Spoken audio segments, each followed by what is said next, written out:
Vambora, gente. Então, para a gente começar a discussão aqui, eu queria trazer um pouquinho do que está apavorando o mercado agora, né? Começar a falar um pouquinho de escala de abate. Estava tendo uma discussão prévia aí com o Iago, e na verdade a ideia é a gente trazer tudo aqui para a reunião, né? Não ficar nada de fora. Então, abrir as entranhas aí da nossa reunião. E eu queria falar um pouquinho de escala de abate, né? A escala aumentou, e a questão da escala ter aumentado estava até falando com o cliente ontem, né? Não vamos falar o nome do cliente, que aí não pode. Mas ele estava falando para mim que ele já tinha fechado escala e que não foi muito difícil. Então, a questão, acho que primeiro para a gente discutir é qualidade da escala, né, Iago? A gente fala muito disso. Tem escala, a escala está alongada, mas essa escala aí, ela tem qualidade ou não? Ou seja, ela está com pulos, falhas. E a única coisa que consegue medir isso para a gente é o número de abate, né? Então, o número de abate, ele traz para a gente uma realidade nua e crua da qualidade das escalas. Só que o problema é que o número de abate, ele vem na retaguarda, né? Ele vem atrasado, e não antecipado. O que aconteceu? O mercado futuro perdeu bastante força. Estava até comentando uns números aqui. A gente precisa fazer uma comparação entre o que é físico e o que é futuro. O futuro, quando ele cai, ele deixa uma impressão muito ruim, um gosto muito amargo na boca, né? É o que a gente tem vivido aí nas últimas semanas. Então, enquanto o físico caiu de uma média de 5 dias, vou colocar sempre média de 5 dias para eliminar esses fatores exacerbados de oscilação, né? Se a gente pegar de 23 de julho, os últimos 5 dias aí com essa data como start, e colocar a média, né, a média aritmética não ponderada, a gente tem um mercado de 318 para o boi, e hoje esse mercado veio na média para 314,70. Então, basicamente, aí uma queda de R$ 4, vamos colocar, arredondar. E quando a gente olha para o futuro, ele saiu de 323 para 316 na média. Hoje está trabalhando com uma mínima aí de 313,05 para o futuro outubro, e a gente compara com o físico aí 313,75 na média dos últimos 5 dias úteis. Ou seja, o futuro caiu 2,3%, enquanto o físico caiu 1%. Tá? Então, você vê, a queda do futuro ela é sempre magnificada, ela sempre assusta mais, traz um gosto amargo. E eu queria fazer uma comparação, estava falando com o Iago também, o que seria legal da gente trazer, né, para análise? Uma comparação do que costuma acontecer em agosto, média geral, né, com o mercado boi, o mercado no varejo, no atacado, exportações, acho que dá para a gente falar um pouco também, e o que acontece entre o agosto e outubro, né, para a gente tentar projetar. E acho que o Iago trouxe umas informações aí bem interessantes. Fala aí, Iago. Então, Lígia, o que pelo menos eu acho que tem visto nesse mercado, vou dar a minha impressão aqui, tanto da escala, né, desse primeiro momento, quanto também desse comparativo de ágio e de diferença de preço entre outubro e agosto. Dessa questão da escala, eu acho que a teoria, pelo menos na nossa percepção, está bem formada, no sentido de que a gente tem, obviamente, uma escala alongada, os números não deixam a gente mentir, então, sim, a gente fala em escala de 12, 13 dias em São Paulo. Outros estados, como Goiás, também alongou. A gente viu também acontecer no Tocantins, no Pará. Então, de certa forma, a gente fala de escalas alongadas, mas quando você olha exatamente para a qualidade dessas escalas alongadas, a gente vê que não é bem assim, né? Por que eu falo isso? Pelo menos os números anteriores, né? Quando a gente compara abate, quando a gente compara o que aconteceu até julho desse ano, que é os números que a gente tem na mão, e em julho a gente já tinha escala alongada em São Paulo, a gente olha para os piores números da pecuária brasileira em volume, em abate de animais dos últimos 10 anos. O Indéia Mato Grosso tem o pior abate para os primeiros 7 meses desde 2010. O CIF Mapa, que é basicamente todas as indústrias com inspeção federal, né? Serviço de inspeção federal, a gente tem o pior abate aí dos últimos 14 anos para essas indústrias CIF. E no IBGE também não é diferente. A gente tem o pior primeiro semestre, que já divulgaram aí desde 2011. Então, apesar da gente falar em escala alongada, em um alongamento de escala, considerando até mesmo o mês de julho, quando essa escala começou a se alongar, a gente não conseguiria ver, e a gente não consegue ver realmente esse volume de animais chegando no mercado. Então, a primeira impressão que fica na minha percepção é de que, beleza, a gente tem uma escala alongada, mas por que essa escala se alongou, né? E na nossa teoria aqui, eu acho que o que mais faz sentido desse primeiro ponto é que hoje as indústrias trabalham com uma capacidade reduzida de abate. Se eles tinham animais de 1.000 capacidade para bater 2.000 cabeças, eles reduziram essa capacidade para atender essa demanda menor, que esse é um ponto que eu acho que a gente tem que falar um pouquinho mais na frente, mas também a gente tem uma oferta bem definida, que é reduzida, que é fraca, e os frigoríficos se adaptaram a essa nova realidade. Então, sim, a gente tem as escalas alongadas, mas não é por conta de que tem mais animal no mercado, é justamente porque tem tão pouco animal no mercado que todo mundo se readequou, na minha percepção. E você tava falando aí dessa questão de agosto ser o pior mês, né? Isso aí que eu achei, putz, interessantíssimo. Então, Inclusive em quando a termos de gente... varejo, né? Exatamente, não só, acho que todos os elos aqui, pelo menos historicamente, quando a gente deflaciona e pega um histórico aí, desde 2008, seja para o boi gordo, seja para o atacado, seja para o varejo, agosto normalmente tem o menor mês, menor valor do ano, né? A tendência, pelo menos no boi gordo, a curva padrão dele, é que a gente chega historicamente, pegue um agosto com menor preço e depois suba até novembro, um preço em alta. Isso acontece na toda a série histórica. Na média dos últimos 10 anos, a curva também é assim. Na média dos últimos 5 anos, a curva é assim.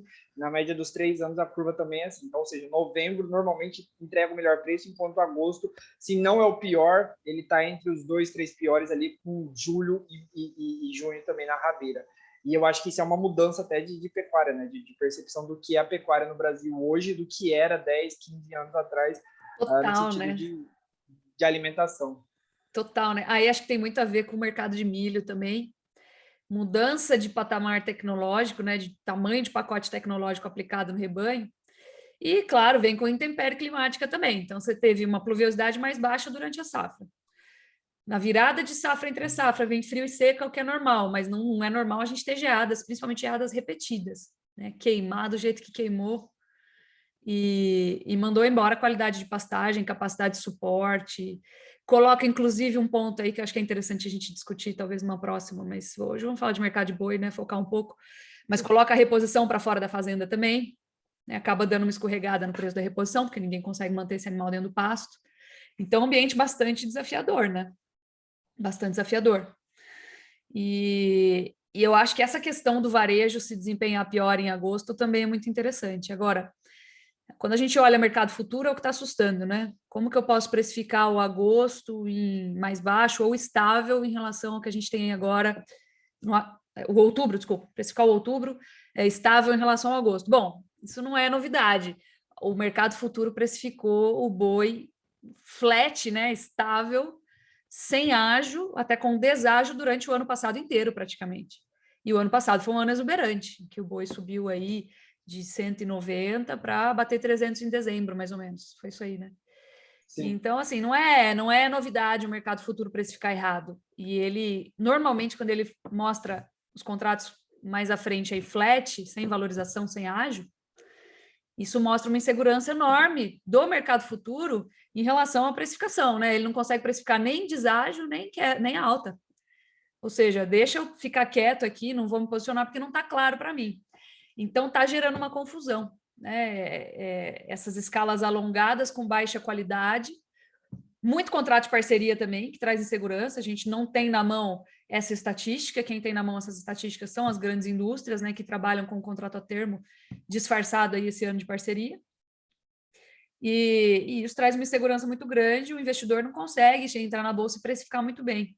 E isso mexe até com o volume, né, de negociação com a liquidez no mercado. Mas eu acho que vem muito em linha também com o que você tinha falado aí, que aí acho que entra um pouco a parte de Stephanie e da Laura, da gente falar do que o milho safrinha fez com a pecuária no Brasil, né? Ou talvez tenha sido incentivado pela pecuária no Brasil também, entra como um ponto de incentivo aí à produção nesse período, né?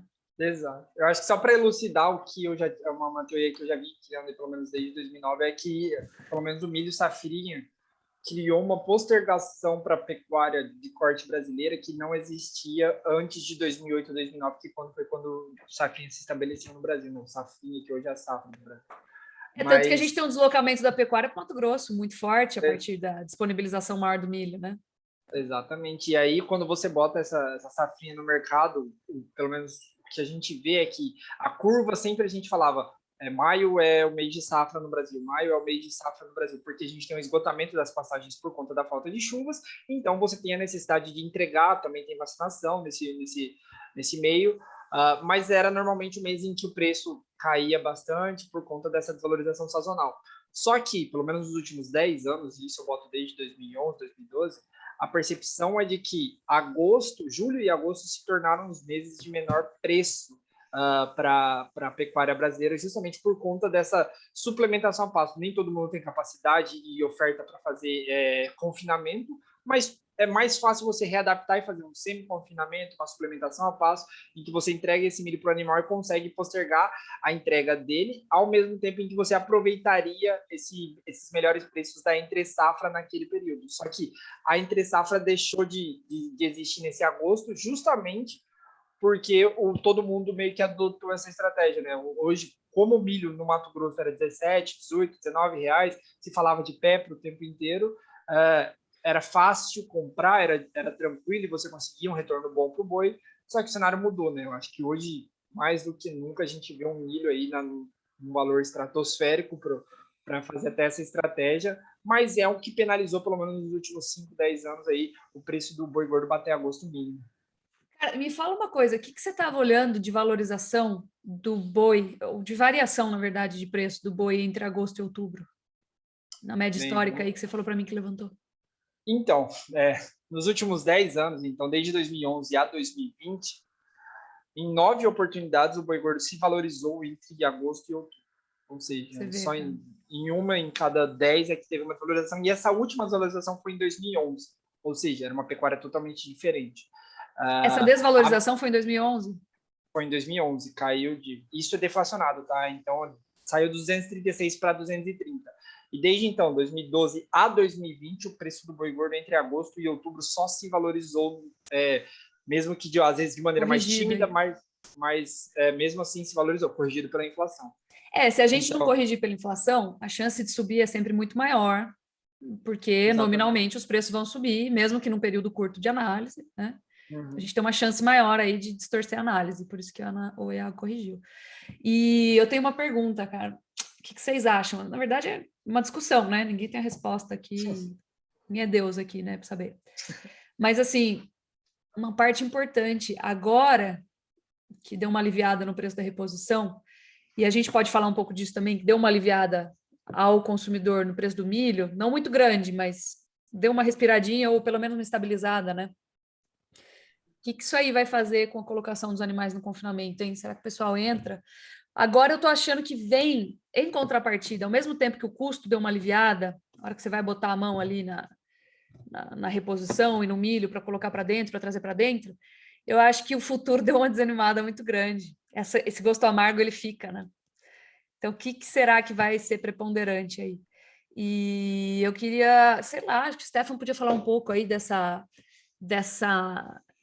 melhorada de cenário, né, para o consumidor. Acho que foi bem leve, né, Stefan? Não foi muito considerável. Quando você vai botar a mão no milho mesmo, ele não está tão acessível assim. Exatamente, Lígia. Entra nesse contraponto aí de preço do milho também no mercado futuro, né? A gente tem, a B3 aí pelo menos tem sinalizado que os patamares continuam elevados, acima de R$ 96, indicando aí que até a virada do ano o preço do milho pode superar em níveis de 100 até R$ 102 a saca, e a gente vai depender muito de conjuntura de oferta, conjuntura de demanda. Quando a gente olha a questão do comportamento do mercado do milho, né, a gente costuma trazer à luz o indicador do CPEA, que muitas vezes ele não traz a realidade do que acontece no interior. Especialmente ele não segue a mesma dinâmica, muitas vezes ele não segue a mesma dinâmica, a princípio ele não consegue captar a realidade do mercado. Acredito aí que ele traz mais uma percepção de São Paulo, Paraná, um pouco de Minas, mas acredito que Centro-Oeste o mercado tem se comportado de forma diferente. Nós vimos aí o preço do milho, especialmente ali em junho, próximo da entrada da safra, começar a ceder pelo indicador CPEA, mas a gente não observava, né, esse movimento acontecer no Centro-Oeste. Mato Grosso do Sul, região de Dourados, o preço muito esticado, muito elevado, a mesma coisa a gente via em Mato Grosso. Quem tinha milho para vender estava segurando, seja no silo, seja na lavoura. Veio a geada, trouxe mais retração ainda da ponta vendedora e a gente viu aí, no início da colheita, o preço do milho subir em plena... A geada para o milho foi uma tragédia, colheita. né, A geada foi uma tragédia, ela pegou muito forte em Mato Grosso do Sul, Paraná, afetou Minas bastante também São pegou Paulo, bastante aqui. exatamente. Minas pegou algumas regiões, geada pegou algodão até em Mato Grosso, né? Vamos falar, fugir um pouco da nossa alçada, mas o efeito da geada foi bem... Esse ano foi fora do comum. Eu vi aqui um amigo meu, produtor ali de Campo Verde, falou, cara, se não tivesse geado no algodão, eu não teria tido tanto prejuízo como eu estava já prevendo que ia ter com a falta de chuva, mas essa falta de chuvas aí, essa geada causou esse problema aqui maior do que eu esperava. Em Campo Verde, aqui pertinho de Cuiabá. Sim, a seca que teve, né, ela trouxe aí uma apreensão realmente no mercado, mas as chuvas que vieram aí mais tardias, que pegou milho, estava aí com 40, 50 dias sem chuva, ela trouxe um fator de recuperação muito, muito interessante, algo que a gente só conseguiu observar indo para campo aí no próprio tour. Realmente, quando você pegar, em anos anteriores, quando você pegava uma situação dessa, você olhar, entrava numa lavoura de milho e falava, isso aqui vai produzir 20, 30 sacas. Esse ano você via lavouras que tinham assim, um potencial de recuperação muito bom aí para chegar em patamares de 60 até 70 sacas. Isso é o sinal aí da elevação tecnológica dos híbridos, né? Total. Mas olhando esse cenário em termos de preço, né, a gente viu toda essa conjuntura, todo esse fervor do mercado durante a colheita. Veio aí as notícias das importações que deram uma arrefecida grande no mercado. O pessoal da ponta compradora ficou mais cauteloso. A gente tem aí nos últimos movimentos, né, de São Paulo e Paraná, que estão com colheita mais atrasada, e são grandes consumidores também. A gente teve aí, com o mercado se abastecendo com milho de Mato Grosso, algumas indústrias, alguns compradores já fazendo posição para o semestre inteiro, algumas posições mais comedidas aí de 2, 3 meses. Então, isso deu uma esfriada agora no mercado.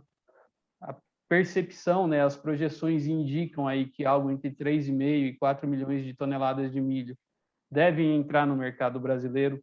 A princípio, a maior parte desse milho deve vir da Argentina. A gente já tem aí um volume de 1 milhão e 80 mil toneladas importado. Até o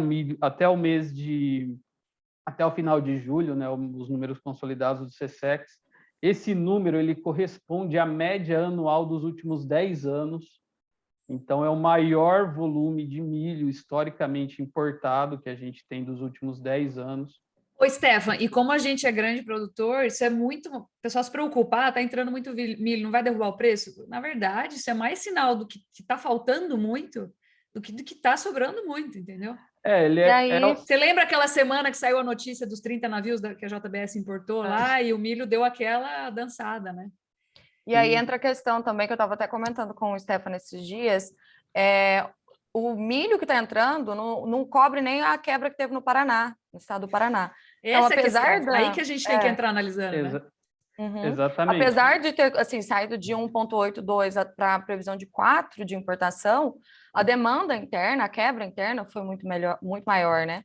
Então, a gente estava falando aí de uma safra inicial expectativa, da safrinha, na verdade, de 80, 82, 86 milhões de toneladas, né, Stefan? E aí, hoje a gente está falando na casa de 55. Então, é uma quebra muito significante. E aí tem a questão, além dessas importações também, o que deu uma esfriada, assim, uma esfriada não, é uma andada de lado assim, nesse mercado de milho, apesar dessa quebra gigantesca, foi a questão dos wash-outs também, né, que tiveram aí de reversão dos lotes do mercado externo para o mercado interno, que a expectativa hoje de exportação de milho está na casa dos 18, 15, tem gente que fala 16, 20, 21, enquanto era 35, se eu não me engano, né, Stefan, na expectativa inicial de exportação. Então, a reversão desses lotes para o mercado interno é muito mais significativa até do que a própria importação. Eu estava pegando aí uma fonte de milhos que tinham sido vendidos a 40, 45 a saca para o mercado externo, e agora estão sendo revendidos para o mercado interno a cerca de 90, 95. Então, assim, para as trades fazerem esse movimento, tá muito bom, né? Então, acho que tem esses dois pontos aí, e além de outro ponto também, que além do ponto da quebra de safra, né? É a questão do produtor também está muito capitalizado. Então, esse movimento interno também do surgimento dos silos-bolsas, da maior adaptação dos silos-bolsas no mercado brasileiro, fez com que o produtor conseguisse segurar mais esse milho, reter um pouco mais, e a capitalização também dele, ele estando com o dinheiro dentro da fazenda, não tem tanto motivo para ele vender, né? Então, acho que esse conjunto de cenários, quebra de safra, produtor capitalizado, fez ainda mais intensificar esse movimento da alta do milho, né? Ou seja, mesmo pensando no cenário passado e projetando isso para o futuro, é difícil enxergar o milho caindo aí, pelo menos até 2022, não falar. Fora que ainda tem um cenário climático bastante adverso e incerto para a gente atravessar, né? Clima é, Sim, complicado sempre.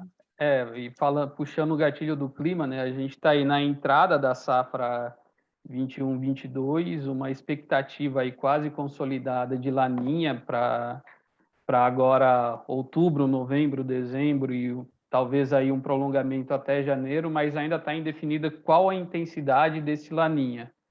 E assim, a gente tem aquela questão, né? O laninha, ele afeta a região sul, sudeste, pega a região sul de Mato Grosso do Sul. A gente tem que essas regiões são as principais produtoras de milho primeira safra, então já acende um alerta no mercado. E importantes regiões produtoras de gado de corte também? Também. Acende o alerta a questão da recuperação da pastagem nessas regiões, acende o alerta do início da safra nessas regiões, o desenvolvimento das safras e também aí puxa um gatilho aí para a Argentina, né, que hoje é a nossa fornecedora de milho. Então a gente fica nesse contraponto de como que vai ser esse início da safra 21-22, especialmente na região sul e sudeste. Como que vai ser esse próximo quadrimestre de desenvolvimento? Custo nutricional não vai aliviar, cara.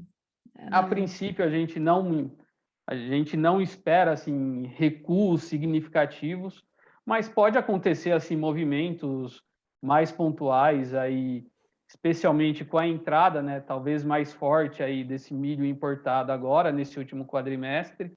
A questão da proximidade aí, né, do início da safra em Mato Grosso, no Centro-Oeste, pode trazer um movimento aí de quem tem milho estocado, querer liquidar essa posição no físico para dar espaço para a soja.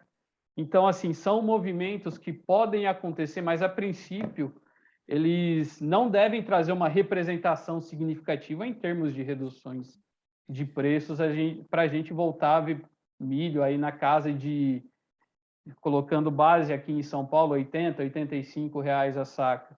A gente pelo menos até a entrada da segunda safra. Pelo menos até a entrada exatamente, pelo menos até a entrada da segunda safra. E com esse milho importado chegando no mercado brasileiro a níveis de R$90, R$95 a safra, esse movimento ele tende a equilibrar os preços e talvez ajustar o diferencial de base, né? Foi praticamente estrangulado nesse ano. A gente tem aí o milho na região de Dourados, praticamente o mesmo preço daqui de São Paulo. E tem uma coisa também parecida acontecendo no boi, né? Quando a gente olha o preço MS, preço São Paulo. Então, isso acontece em anos de preço em alta, né? Não adianta. Você tem anos de preço em alta, você começa a redistribuir a produção internamente, né? Dá um tapa na logística aí para fazer isso acontecer. E a questão aí acaba equalizando, né, um pouco os preços. Da movimentação também maior ali no Arco Norte, né? Também eu acho que fez esse diferencial de base diminuir bastante. O milho que antes tinha que sair lá do Mato Grosso e descer aqui para sair em Paranaguá, Santos, hoje ele sai pelo Arco Norte. Então, o que você gastaria assim de frete logístico diminuiu muito, né? O que acaba valorizando mais o milho de lá também. E para acrescentar também, né? muita gente ficou, alguns clientes, outras pessoas ficaram se questionando que esse cenário de milho esse ano podia ser muito similar a 2015, 2016, quando a gente teve uma quebra muito grande. Todo mundo, o movimento de preços foi muito similar, só que todo mundo esperava em 2015 e 2016 aconteceu uma queda mais significativa ao longo do segundo semestre. Só que de 5, 6 anos para cá, a gente teve um movimento muito grande das indústrias de etanol em Mato Grosso. E aí, da mesma forma que esse movimento ajudou a trazer os preços mais elevados, a gente saiu dos preços de milho em Mato Grosso de níveis de 15, 14 reais a saca, para níveis aí de 30, 40 reais a saca, e agora as consequências, né, do Brasil ter se tornado um grande consumidor e exportador de milho em anos que a gente tem excedente, a gente está colhendo agora o resultado de uma quebra de safra que está, vamos colocar que ela está desequilibrando o nosso balanço de oferta e demanda, uma vez que a gente tem a nossa produção... E o mundo inteiro sente, né? O mundo inteiro sente. Exatamente. A gente tem a nossa produção concentrada no centro-oeste e o nosso consumo de milho na região sul e sudeste. Então, a gente tem esse desequilíbrio interno que afeta aí também diretamente o comportamento dos preços. E como é que a gente... Fala, desculpa. Não, só adicionar mais essa informação que me fez lembrar agora, eu acho que a produção de etanol, ela nunca é tão estimulada, né? Afinal, a gente está vendo o preço da gasolina chegando também a R$7 aí, em algumas partes do Brasil, e aí você tem uma competitividade muito bem estimulada por conta de um bem substituto batendo máxima histórica. Então, quando você vai produzir o etanol, você vê que mesmo pagando R$90, R$85 na saca, se você vende o etanol a 3, 3,5, que é o preço que hoje pelo menos é o atacado, né? Você bota na conta aí que a margem para fazer etanol não piorou muito. A gente está com um produto competitivo, o petróleo bateu máxima e consequentemente, a gasolina foi para as máximas também. Então, a gente não tem um desestímulo, digamos assim, a parar, ou, digamos assim, um desestímulo à produção de etanol, seja de milho, seja de cana-de-açúcar. E aí eu acho que entra uma estratégia interessante, assim, pensando em invernista. Porque nós estamos falando aqui de custo. Nós estamos falando de milho sob a alcunha de custo de produção, né? Então, custo nutricional. Eu acho que tem um componente importante aí do custo também que o Iago acabou de citar, que é combustível. A gente está falando de petróleo, a gente está falando de etanol. E quando a gente joga isso lá para frente, combinando com o ciclo pecuário, já são mais de 30 meses de retenção de fêmea. Então, a pecuária de ciclo longo, para quem compra reposição, bezerro, por exemplo, para vender daqui 20 meses, 24 meses, comercializar, já começa a ficar arriscada. Então, entra no radar assim uma estratégia de ciclo curto mais interessante. Reposição deu uma escorregada, custo nutricional está um pouco mais complicado da gente enxergar, recuo, né? Nada é impossível, mas pensando em probabilidades.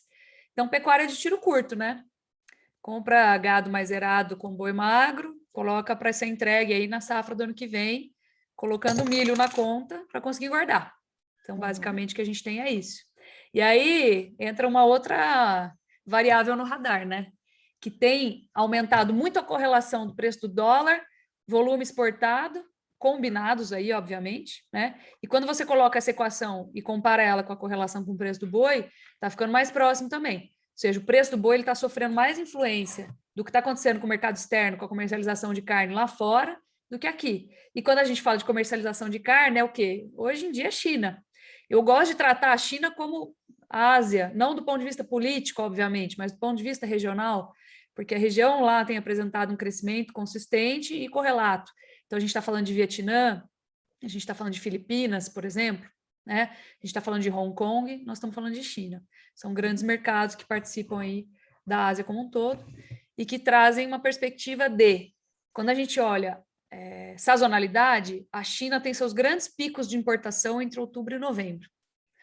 Quando a gente isola a China e coloca os outros mercados, não só asiáticos, mas todos os outros mercados também, nosso pico de exportação está em novembro no ano. Então, se a gente está falando de instabilidade política no Brasil hoje, extrema, né, um nível extremo aí de polarização, de discussão,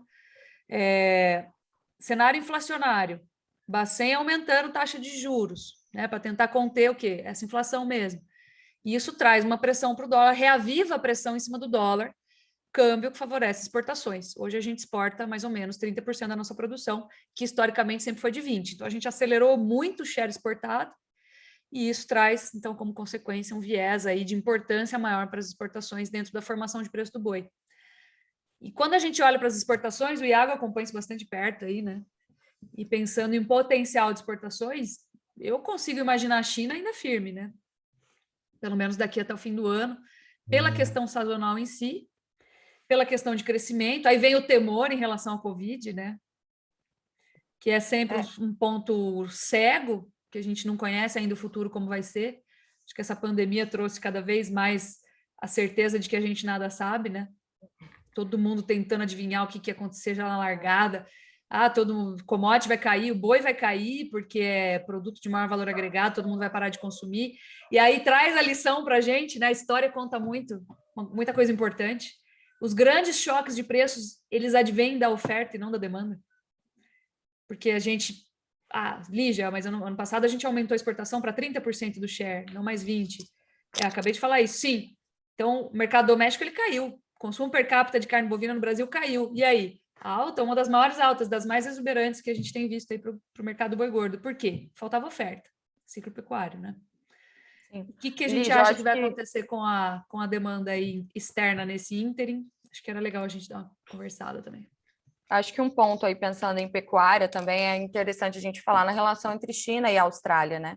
A Austrália também era grande exportadora para a China e teve esse desgaste aí devido a questões políticas mesmo, até relacionadas ao Covid, né? Que a Austrália fez alguns pronunciamentos aí que a China não gostou muito e cortaram bastante dessa relação aí de importação de carne bovina e isso impactou bastante no Brasil também. É interessante. Tem um parênteses para fazer aí nessa tua observação, que é muito pertinente, por sinal. A gente tem um parênteses aí. Ao mesmo tempo em que a China cortou, né, principalmente algumas plantas, tem uma das plantas frigoríficas eu conheci lá, que foram cortadas pela China. A Austrália, ao mesmo tempo em que isso aconteceu, a Austrália era o preço do boi, o boi em dólares mais caro do mundo, né? Então vem num contexto em que tem uma briga, tem um arranhão, mas em termos de preço, de precificação, eles também estavam menos competitivos. Então aí junta a fome com a vontade de comer e dá um tchau para a Austrália, né?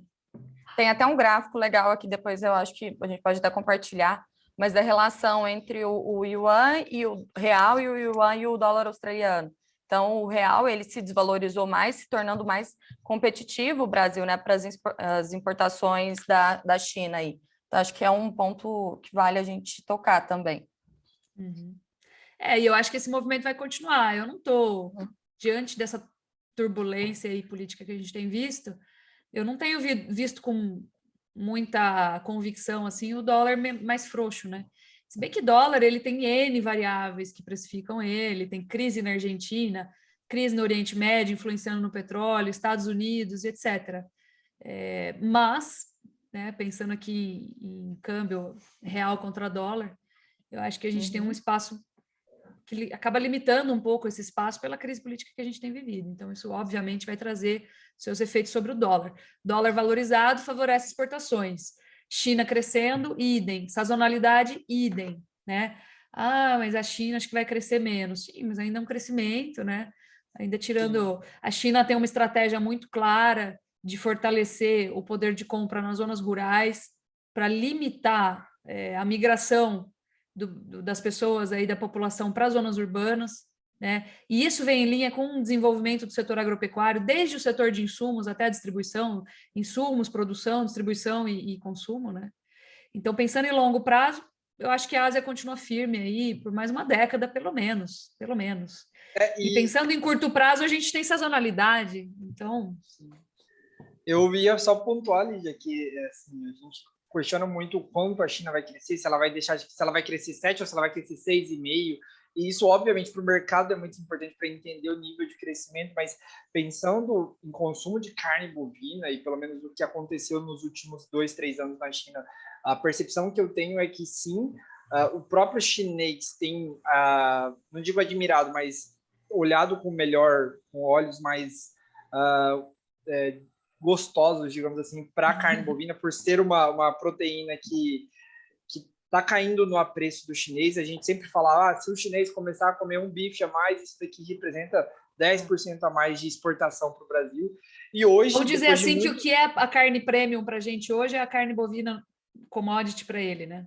Exatamente. Hoje a gente fala muito dessa percepção de que o chinês está gostando muito de consumir carne bovina, está caindo no gosto, e mesmo que se eles crescerem 6%, eu acho que vai ser um crescimento também muito baseado em melhora de consumo varejista, né? Quando a gente fala em melhora de consumo, em melhora do setor de serviços, e, consequentemente, a proteína bovina, na minha percepção, seria o que cresceria junto com isso. Obviamente, vai ter setores que vão crescer menos e mais, e eu acho, particularmente acredito que sim, a tendência natural com uma melhora do setor de serviços, que é o que eu acho que eles querem impulsionar nesse momento aí, a carne bovina surfaria melhor nessa demanda. Então, para mim, a percepção é de que sim, a China continua crescendo. Eu acho que tem parceiros comerciais ali no Sudeste Asiático, né, como você falou, na Ásia de maneira geral, mas eu vejo muito, muito claramente assim, parceiros surgindo no Sudeste Asiático, que antes não surgiam, mas que tem uma população gigantesca que podem consumir muito, Tailândia, Indonésia, outros países ali do Oriente Médio, não, do Sudeste Asiático, Vietnã, países que têm uma população grande podem consumir carne bovina, que agora entram nesse setor de consumo mesmo de proteína animal. Então, particularmente, eu acho que a China vai continuar sendo um grande divisor de águas para o Brasil. A gente fala hoje que 10% da nossa carne produzida aqui é destinado à China. Então, é difícil a gente desvencilhar o olhar da China quando a gente analisa esse mercado. A gente até busca possíveis substitutos. Eu acho que o Sudeste Asiático pode ser um substituto, mas eu acho que também os Estados Unidos poderia também ser um substituto. É um fator interessante para o Brasil essa entrada dos Estados Unidos de maneira muito firme nas nossas exportações. Mas, pelo menos pelos próximos 10 anos, eu acho que assim, não vejo alguém tomando o que a China leva hoje de proteína bovina do Brasil. E ainda tem o fator... Fala aí, Laura. Tem muito espaço para crescer também, né? O consumo per capita hoje na China está cerca de 7 quilos habitante ano. Então, tem um espaço de tomada de lugar assim, muito grande. Se um chinês aumentar 1 quilo per capita, qual que vai ser a demanda, né? Acho que o mundo não consegue suprir a demanda de carne bovina. Não, hoje não. E a China não tem aptidão zero, né, para produzir carne bovina. Precisa de área, precisa de conhecimento, precisa de chuva. Então, está com a gente nessa aptidão. Agora, pensando até o fim do ano, lembrando aí, quando a gente pensa em precificação do boi, que agora, eu falei, o grande incômodo do pecuarista hoje, qual que é? Essa queda, né? E tentar projetar aí se ele vende agora nesses preços ou se vai cair mais. Então, nós pontuamos uma coisa importante aqui, custo com nutrição não deve cair, né? Aliás, a primeira coisa importante, acho que historicamente, de 9 em 10 dos últimos anos, a gente teve uma alta real para os preços do boi entre agosto e outubro. Agosto tem sido o pior mês, tanto em termos de história recente, né? Tanto em termos de precificação do boi, quanto desempenho de carne no varejo, né? E por aí vai. Segundo ponto, eu acho que a gente tem essa questão dos custos, que vão continuar firmes, um pouquinho mais de disponibilidade de reposição. Mas como a engorda está mais alongada agora, porque o pessoal está tentando fazer mais com o mesmo animal, né, para diluir esse custo alto da reposição, nós vamos ter esse boi aparecendo aí entre o final de novembro e começo de dezembro, né? E historicamente falando também, a gente sabe que o ápice de consumo externo, o ápice das exportações, do potencial exportador dentro da sazonalidade, não de uma história, né, mas da sazonalidade, o potencial máximo ele normalmente é alcançado entre outubro e novembro.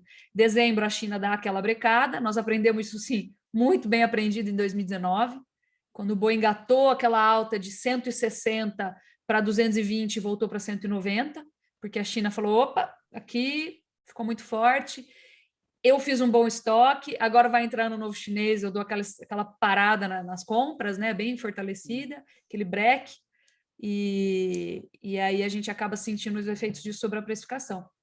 Então, eu não gostaria, na minha visão, de subestimar outubro, eu não sei se vocês concordam comigo. Com certeza, o meu viés inicial, que era de uma alta aí de 250, 270, ela está tendo que ser corrigida. 300, desculpa, 300, estou falando de 2019, voltei para o mindset aqui para 2019, obrigada. Então, pensando aí de 350, 370, eu já estou dando uma corrigida nessa projeção, né? Eu acho que o mercado doméstico ele está mais combalido do que a gente previa pela questão do cenário inflacionário, apesar do crescimento, tá? Em São Paulo, o pessoal está começando a restringir circulação por conta de passaporte sanitário dentro dos estabelecimentos comerciais. Então, isso vai ser difícil também.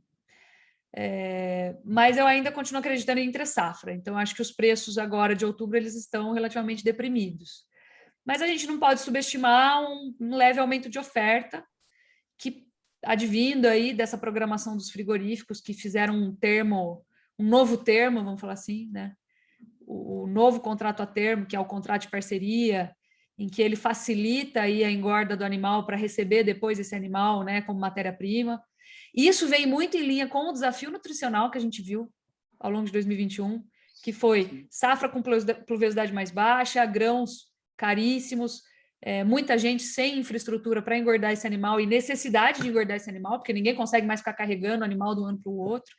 Acho que esse ano os animais corriam o risco até de morrer, né? Dado aí o desafio de produção de pastagem dentro dessa questão climática. Então, assim, eu acho que tudo isso que a gente conversou é o que está sinalizado na Bolsa, né? Sem certeza. Mas eu não gosto de subestimar a sazonalidade e nem vou subestimar o apetite chinês por enquanto. Eles vêm aí sempre acelerando e desacelerando e trazendo grandes choques de demanda, mas os grandes choques normalmente são de oferta, né? De preço.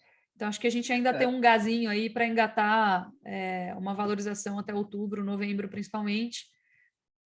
Acho que, sei lá, não sei se o Iago concorda, mas tomar um pouco de cuidado com dezembro, né?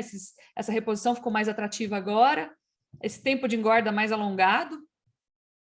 Então, Lígia, eu até acho que o que eu gostaria de adicionar nessa observação sua aí é sobre o mercado interno. Eu acho que o mercado interno, na minha percepção, ainda continua a ser o principal entrave assim, para a gente falar de uma arroba se valorizando. Né? De fato, a gente passou aí por um período de valorização da carcaça, a carcaça chegou aos R$20, e aí todo mundo achava que ia acontecer, que a partir de abril a gente ia virar a chave, e aí a gente ia ter valorização, o mercado interno ia melhorar, a margem dos frigoríficos, que está negativa desde quando começou esse período de valorização grande, ele aí ia melhorar, só que desde abril, né, o preço da carcaça se desvalorizou, a gente voltou a bater um valor aí abaixo dos R$20, a gente está falando em carcaça hoje é R$19, na verdade. Só que nesse mesmo período, pelo menos eu observei aqui, o frango congelado se valorizou bem. Então, deixa eu pegar aqui, desde abril desse ano também, o frango tem valorizado consecutivamente. Foi 12% em abril para maio, 4% maio para junho, junho para julho 6%, e agora de agosto está batendo um recorde histórico nominal, R$8 o quilo do frango congelado, com 8% de valorização. Então, como a gente vê que são produtos... Reflete bastante a substituição, né? Reflete muito essa substituição na minha percepção, mas também reflete essa volta, eu acho que assim, uma volta do poder de consumo da população que está saindo daqueles embutidos, do ovo, e está voltando para o frango. E a relação de comparativo que a gente faz entre carne bovina e carne de frango, né, o frango resfriado e a carcaça casada, ela está só reduzindo, chegou a bater 330% de diferença, que foi o maior valor da história, na verdade 345%, lá em maio do ano passado, e agora já está 250% essa diferença entre esses dois preços. Então, a percepção do que eu vejo agora é de que talvez, obviamente, conjecturando o cenário, é que talvez a gente tenha espaço para uma valorização do varejo paulista. A carne bovina no varejo também se valorizou muito, mas focando em atacado, eu vejo que essa diferença diminuindo, e isso pode representar uma melhora da demanda interna. O varejo ficou muito para trás durante essa crise. Pela primeira vez, a gente viu um descolamento muito grande do varejo em relação ao atacado e ao boi gordo. Eles estão repassando agora, já fazem aí uns 7 meses, 8 meses que a carne bovina no varejo está se valorizando. E aí é o que eu acho, né? O que pode acontecer seria exatamente isso, causar uma valorização da carne no varejo, um apetite maior dessa demanda interna. E aí isso aconteceria ali no mês de outubro e novembro, principalmente quando é o preparativo para o final de ano. Eu acho que esse preparativo para as festas de final de ano me traz um ânimo grande para a gente falar em valorização do boi gordo para esse período. Talvez é o que você falou, né? Normalmente dezembro é rebarba, normalmente dezembro já não tem essa necessidade de adquirir, porque a China já não tem mais apetite tanto, porque essa carne não vai chegar lá em fevereiro do ano que vem. Então, quando a gente chega em dezembro, a China diminui o apetite porque ela sabe que se ela comprar agora já não chega para atender a demanda do ano novo chinês. Então, esse processo é demorado, e ao mesmo tempo que a gente você abate um animal, você compra um animal em dezembro para tentar abastecer o mercado interno, é difícil depois ali da primeira, segunda semana. Então, a tendência natural é que sim, a gente veja um dezembro pelo menos mais tímido, né? Mas tem muito se pontuado sobre essa questão da oferta. Muito animal que foi antecipado, foi jogado para confinamento. Então, acho que dezembro e janeiro está bem aberto quanto a isso, quanto a clima, quanto à oferta, justamente por conta desse cenário. Mas eu estou otimista, assim, eu acho que sim, a gente tem espaço para valorização, considerando esse preço de 311 agora na Bolsa para outubro. Eu acho que o mercado ele tem muito espaço para se valorizar dentro desses 2, 3 meses aí, pensando justamente nessa melhora da demanda interna. Tá sem áudio, Lígia. Quando a gente coloca dentro do balanço de oferta e demanda, acho que tem um espacinho aí, né? Interessante. Exato. Mas acho que o reforço está longe daquela, um pouco mais distante, não muito, um pouco mais distante, considerando o nível de volatilidade, um pouco mais distante daquelas projeções mais otimistas que a gente tinha, que eu especificamente tinha projetado no começo do ano. Então, tudo tem que ser ajustado, né? À realidade do mercado. Exato. Então, tá bom. Muito bom. Show de bola. Bora passar para frente. Acho que o pessoal vai ficar contente aí de poder acompanhar a nossa primeira reunião aberta. E tem muito assunto para a gente discutir, né? Eu acho que virada de ciclo pecuário é uma coisa que fala muito sobre a estratégia do cara de longo prazo, tem bastante coisa para ser feita. Eu acho que a gente pode trazer para as próximas reuniões alguma coisa mais de longo prazo, mas pensando em curto, eu acho que concordo, acho que ainda tem um espaço para a gente colocar o boi para frente, respeitando sazonalidade, respeitando essa aceleração do comércio internacional, respeitando a possível firmeza do dólar, né, diante aí desse turmoil político que a gente tem vivido, e respeitando também essa firmeza dos custos nutricionais, né, não tem muito para onde correr, tem muito risco climático ainda embutido, então acho que tem bastante coisa interessante ainda para rolar, mas eu continuo ainda um pouquinho de meio copo cheio. Acho que pelo que a gente conversou aqui também. E só fazendo a última pontuação, Lígia, sobre custos de produção, né? A gente observa tanto na B3 o milho bastante elevado, quanto Chicago, né? A gente tendo a proximidade da colheita agora nos Estados Unidos para iniciar nos próximos 30, 40 dias, a curva forward do milho, tanto do milho quanto da soja, ela está praticamente flat. Ela não tem aquele repique que costuma ter, né? Aquele preço mais baixo que costuma ter justamente na época de colheita. Então, a gente tem ainda, assim, essa tensão relacionada à oferta. Estados Unidos vem bem, a princípio, saiu os últimos números aí, agora em setembro, mas está chovendo bem, acredito que não vai ter perdas maiores do que as que já foram registradas. E aí o mercado agora já começa a virar a chave novamente aí para o Brasil. Show de bola. Então é isso aí. Alguém tem mais alguma ponderação para fazer? Eu acho que tem muito conteúdo para a gente discutir ainda, né, Lígia? Mas vamos deixar para os próximos, senão vai enjoar o pessoal aqui também. Show de bola. Combinado. Então tá bom, pessoal. Obrigadão. Vamos almoçar. Valeu. Até depois do almoço. Pessoal. Até mais. Valeu, Valeu, até. turma. Tchau, obrigada, até mais. Tchau, tchau.